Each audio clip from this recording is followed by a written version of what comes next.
Alors bonjour à tous, aujourd'hui on se retrouve pour une nouvelle vidéo où on va parler des derniers résultats de Nvidia. Donc c'est le Q4 2026. Alors on commence avec les chiffres, donc on a eu une très très belle croissance. Je crois que c'est une des meilleures croissances de l'entreprise, donc enfin depuis son histoire. Donc on va avoir au niveau du chiffre d'affaires 68,1 milliards de dollars, donc ça fait plus 73% par rapport au même trimestre de l'année dernière. Si on regarde la globalité sur l'année, on a 215 milliards de dollars et ça fait une croissance de 65% par rapport à l'année dernière. On va avoir un résultat d'exploitation en hausse de 84% et un résultat net en hausse de 94%. Donc on voit qu'il y a une amélioration des marges à chaque étape. Si on regarde un peu plus les points noirs, on a les revenus du gaming qui ont chuté de 13% sur ce trimestre par rapport au trimestre dernier, donc Q4 par rapport à Q3. Donc le management dit que cette baisse est due à la fin de la période des fêtes et que on avait déjà vu que le prix des mémoires avait augmenté et donc ça allait freiner l'approvisionnement sur les prochains trimestres également. Alors on a une marge brute qui s'est un peu contractée sur l'année 2026, donc cette année on était à 71,1% et en 2025 on était à 75%. Donc on a perdu à peu près 4 points. Alors il me semble que c'était dû à des dépenses qu'ils ont fait en début d'année par rapport à les exportations qu'ils devaient faire en Chine. Alors ça doit être un peu plus compliqué que ça, mais il me semble qu'en gros c'était un truc dans ce genre-là. Mais si on détaille sur ce dernier trimestre, on a une marge brute qui revient, il me semble, à 74%, donc ils ont un objectif de 75, donc très bien. Ensuite, on a les dépenses d'exploitation, donc les OPEX, qui ont bondi de 45% par rapport au même trimestre de l'année dernière. Et le management prévoit une croissance de ces OPEX dans le bas de la fourchette des 40% pour l'année à venir, illustrant le coût de l'innovation continue. Ensuite, on va s'intéresser un peu au cash flow et ce qu'ils font de ce cash flow. Pour ce trimestre, on va avoir un free cash flow de 34,9 milliards de dollars. Donc, on a une croissance par rapport au même trimestre de l'année dernière de 125%. Donc, c'est vraiment exceptionnel. On a des SBC qui sont à peu près à 1,63 milliard. Donc, ça représente vraiment une toute petite part du free cash flow. Donc là, il n'y a même pas besoin de les retraiter forcément parce qu'on est à peu près à 5% de SBC pour le free cash flow, donc c'est vraiment pas beaucoup, donc pas besoin forcément de le prendre en compte. Mais si on a juste de ce SBC-là, on a quand même un free cash flow à 33 milliards. Au niveau de la marge free cash flow, si on regarde par rapport au chiffre d'affaires de 68,1 milliards de dollars, on a une marge qui est à 51,2%, donc pareil, c'est exceptionnel. Au niveau de l'allocation de capital, sur ce trimestre, on a 4,1 milliards de dollars qui ont été retournés aux actionnaires et sur l'ensemble de l'année 2026, il y a des rachats d'actions et dividendes pour 41,1 milliards, soit environ 43% du free cash flow total de l'année. Et ils ont encore une autorisation de 58,5 milliards de dollars pour racheter leurs propres actions. Alors j'aime beaucoup les entreprises qui rachètent leurs propres actions, mais alors le problème que je vais avoir, c'est ici on est sur une fourchette de valorisation très très élevée. Donc, s'ils rachètent leurs propres actions, c'est qu'ils s'attendent à avoir un bon retour sur investissement en rachetant leurs propres actions à cette valorisation-là.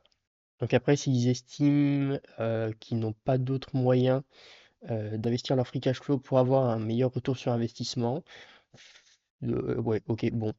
Ensuite, on va regarder un peu le Q&A qu'il y a eu pendant la conférence. Alors, on a une première question sur la soutenabilité des CAPEX des géants du cloud. Donc, si vous êtes un petit peu intéressé aux résultats de Meta, Google, Amazon, vous avez vu que les CAPEX ont explosé. Donc là, on approche les 700 milliards de dollars. Et donc, ce que l'analyse demande, c'est comment Nvidia peut-il continuer à croître si ces investissements ne peuvent plus augmenter. Et donc Jensen Huang a été catégorique et sans hésitation.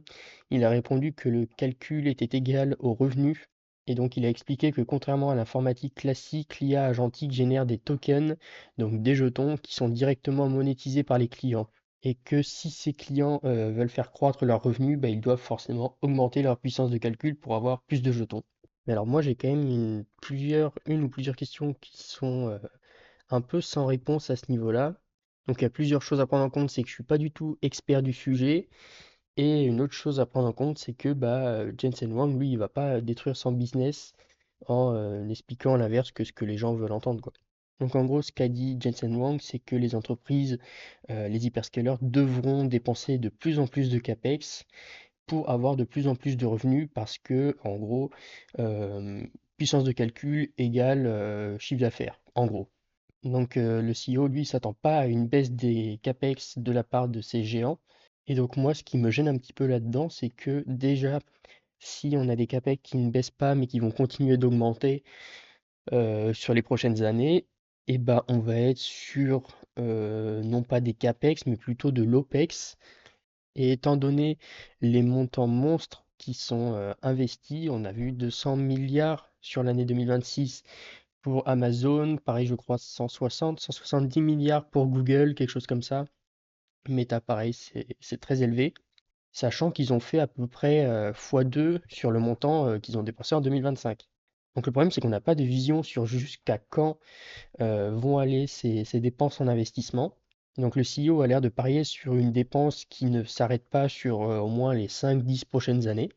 Et le souci, c'est que si on a une explosion comme ça des dépenses qui augmentent de même ne serait-ce que 25% par an, bah, c'est excessivement élevé. Et les entreprises comme Meta, Amazon, Google ont vraiment intérêt à obtenir un retour sur capital qui est monstre, parce que là, on atteint vraiment des montants de dépenses colossales et on n'est même pas sûr que ce retour sur investissement va être bénéfique pour l'entreprise. Alors on a ça, on a aussi le fait que c'est des entreprises qui se concurrencent un peu entre elles. Si on prend du ChatGPT et du Gemini, bah, elles sont concurrents. Donc pareil, est-ce qu'il va pas y avoir une de ces deux entreprises qui va manger l'autre et l'autre va soit se faire racheter, soit être mise en liquidation judiciaire et au final ne plus dépenser comme avant, donc faire baisser un peu le chiffre d'affaires de Nvidia. Également, est-ce qu'on va pas avoir une commoditisation de l'IA parce que Amazon, Meta, Google dépensent des montants faramineux en dépenses d'investissement, mais afin de générer de plus en plus de jetons. Mais est-ce que ce jeton, le fait d'être généré en masse, ça va pas réduire le coût unitaire en fait du jeton? Donc voilà, moi c'est un peu ce qui me gêne et où j'ai pas de visibilité, c'est que bah, lui, le CEO, part du principe que les entreprises vont continuer à dépenser sans hésitation, mais il part pas du principe que ça peut freiner à tout moment, quoi, et ça peut arrêter de dépenser. Ensuite, la deuxième question est sur la trajectoire de croissance et le lancement de Vera Rubin. Alors, donc, comment envisager la croissance séquentielle sur l'année avec l'arrivée de la puce Rubin au second semestre? Donc, le management a précisé que Nvidia vendra l'architecture Blackwell en même temps que la nouvelle architecture Vera Rubin. Elle a toutefois tempéré en indiquant qu'il est encore trop tôt pour déterminer la part exacte que représentera Rubin dans la seconde moitié de l'année, marquant une légère prudence sur le rythme exact de transition. Donc là, on voit qu'ils ont développé Rubin, donc qui va succéder à Blackwell, sauf que bah, Blackwell, c'est pas si vieux que ça, hein. Ouais, donc je viens d'aller vérifier et Blackwell apparemment a été annoncé en mars 2024, donc il y a à peu près 2 ans. Donc il y a 2 ans à peu près, ils présentaient l'architecture Blackwell et bah, là, 2 ans plus tard, ils ont une nouvelle architecture Vera Rubin, ce qui continue à me laisser penser que bah, on n'est pas vraiment sur des CapEx, mais plutôt sur de l'OPEX, hein, parce que si tous les 2-3 ans, les hyperscalers vont devoir changer leur infrastructure, ça va être des dépenses de maintien, donc ça rentrerait dans l'OPEX. Ensuite, la troisième question est la pérennité des marges brutes au-dessus des 75%. Donc, compte tenu de l'offre assurée jusqu'en 2027, la marge brute au milieu des 70% est-elle durable à long terme? Donc, Jensen Huang a expliqué que le levier principal pour maintenir ces marges est d'offrir des sauts générationnels en sortant une nouvelle architecture chaque année qui réduit drastiquement le coût par token. Nvidia justifie ses prix élevés et maintient son pouvoir de fixation des prix. Au niveau de la stratégie et des perspectives, on a l'IA agentique, donc c'est le maître mot du trimestre. Jensen Huang affirme que l'inflexion de l'IA agentique est arrivée. Les systèmes comme OpenAI, Codex et Claude Cowork créent une demande exponentielle en calcul car les IA génèrent des tâches longues et de manière autonome. L'IA physique et robotique, un segment ayant déjà généré plus de 6 milliards de dollars de revenus en 2026, Nvidia pousse ses modèles Omniverse, Isaac Groot et a annoncé des partenariats avec Mercedes-Benz, Boston Dynamics et Siemens pour démocratiser les véhicules autonomes et les robots humanoïdes. Ensuite, au niveau de la souveraineté des données, on a les revenus liés à l'IA souveraine ont plus que triplé pour dépasser les 30 milliards de dollars, portés par des pays comme le Japon, le Canada, la France et le Royaume-Uni. Au niveau de la guidance, donc ils attendent à peu près 68 milliards de dollars de chiffre d'affaires pour le prochain trimestre et une marge à peu près brute de 75%. À partir du premier trimestre 2027, Nvidia inclura les charges de rémunération en actions dans ses résultats non GAAP.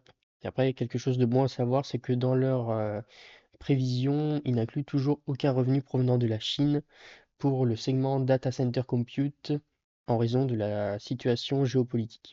Si on conclut, on a un bilan qui est solide, on a 62,5 milliards de trésorerie disponible, on a une dynamique de croissance qui redéfinit l'industrie, la transition vers l'IA agentique permet à Nvidia de vendre non plus de simples processeurs, mais des usines à IA. L'introduction imminente de l'architecture Vera Rubin maintient Nvidia dans une course à l'innovation qui asphyxie la concurrence. Et après, on a un management qui est vraiment très confiant. Donc voilà, ouais, on a un CEO qui est vraiment très bullish sur sa boîte. Et donc on le voit juste là, le message est clair, les géants de la tech sont obligés d'acheter du Nvidia sous peine de perdre la course à la génération de revenus par l'IA.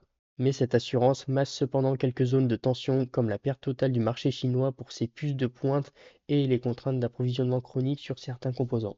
Donc, pour conclure un peu cette analyse rapide sur les résultats d'NVIDIA, on a une entreprise qui a des chiffres et des croissances vraiment exceptionnelles, hein, j'ai rarement vu ça. Si on regarde un peu plus la valorisation actuelle d'NVIDIA, donc là on est à 49 fois le free cash flow, donc on va arrondir à 50. Donc là, 50 fois le free cash flow, ce que ça veut dire, c'est que si on investit maintenant sur NVIDIA avec le rendement du free cash flow actuel, il lui faudrait 50 ans pour rembourser notre investissement. Donc, ce que les investisseurs font, c'est qu'ils parient sur la croissance future d'NVIDIA. Et donc là, en général, on parie sur une croissance de quand même 25-35% euh, du free cash flow par an sur les prochaines années. Après, on a vu qu'au niveau des chiffres, Nvidia est déjà hors norme, hein. On a des croissances qui sont vraiment exceptionnelles, 100% de croissance, plus de 100% de croissance sur le free cash flow, et donc à peu près pour faire 13% de performance par an. euh, Si on part du principe que le prix sur free cash flow est divisé par 2 à la fin de la période, donc qu'il passe à 25, il faut que l'entreprise fasse 30% de croissance du free cash flow par an pendant cette période.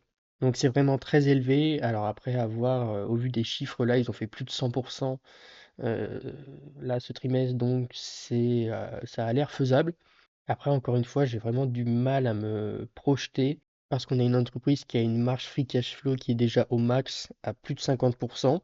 Donc elle fait du pricing power, mais est-ce que son moat est suffisamment grand pour que ça se maintienne sur encore à peu près 10 ans?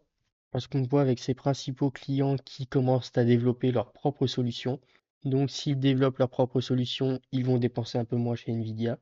Donc moi, je n'investis pas dans Nvidia, j'ai un peu de mal à comprendre, hein. Je sais que c'est une très belle boîte, on l'a vu, les chiffres sont exceptionnels, mais on est dans un business quand même qui est très récent et je pense que je me suis pas assez intéressé au sujet pour essayer de comprendre ce qui pourrait être d'exceptionnel.